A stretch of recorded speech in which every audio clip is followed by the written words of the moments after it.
Hey writers, I'm Lee Jessup, career coach for emerging and professional screenwriters, as well as business of screenwriting professor with the David Lynch grad program for cinematic studies.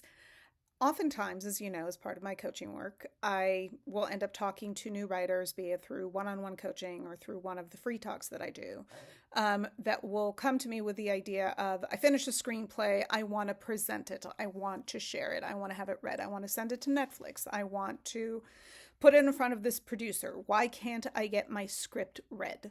And so I think it's really important to talk about the systems that are currently in place, that in many ways have been put in place by the industry itself, and why they are there, because I know it's a cause for frustration, and I think it's just really important to address it. Now, we know that tens of thousands of screenplays from emerging writers get registered with the WGA every year. That means that there's a lot of content that comes into the professional space. On the flip side of it, we have studios, networks who generally don't read unsolicited material. If you're not sure what that is, I did a whole other video on it that explains it, so do check it out. But we know that a lot of producers, a lot of studios, specifically those producers who are studio or network affiliated, do not read unsolicited material, and goes to the length that most agencies will not read any material that's unsolicited. The reason is there's a lot of material that is coming in. And because of that, a lot of people in the industry have taken the stance that without a referral, without pedigree, without some acclaim, they're simply not going to take a look at material whose source they don't know. Part of it is, of course, to protect themselves. They don't know who you are. But the other side of it is that there's just such an overabundance of material. Because of that, Netflix generally is not open to queries. Neither is Amazon, Apple, Hulu, FX, list goes on and on. Lionsgate, all the companies, all the things, before we even touch studios, the Warner Brothers, Fox, Disney, Universal, list goes on and on. Paramount, I'm not going to name everybody because there are many, and then we get into mini majors. But the bottom line is they're generally not open to pitches, not open to blind queries without referral, without somebody that they know recommending the material to them, or without first committing to reading the winner's circle from a particular competition, which an executive may elect to do with the approval of their company.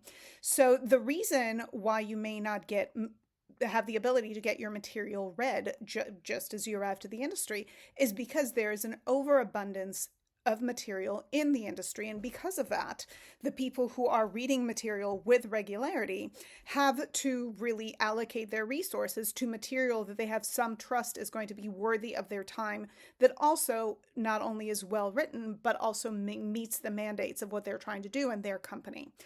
Because of that, it's incredibly important to devise a strategy about how to build a claim for your material in order to be able to get it to a place where it can be discovered, where it can get read. Whether you're looking at competitions or the Blacklist website, or using websites like Stage 32, Roadmap Writers, The Gauntlet, there are many ways out there to get your material out there, including queries that usually go unsolicited.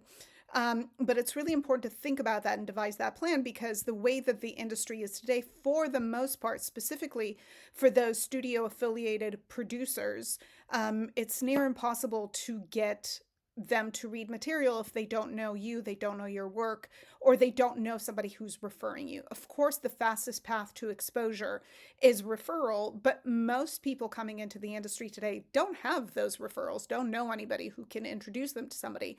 So you really have to work on how to set your work apart from the pack, be it with competition placements or accolades elsewhere, or standing out in an environment where people are coming to look for material, be it Stage 32, Roadmap Writers, Virtual Pitch Fest, Hollywood Pitch Fest. There are those worlds, but you really have to think about what best serves you and your script in order to get your screenplay read. It's not as simple as picking up the phone and calling big name producers saying, hey, will you read my screenplay? Because they're inundated with material.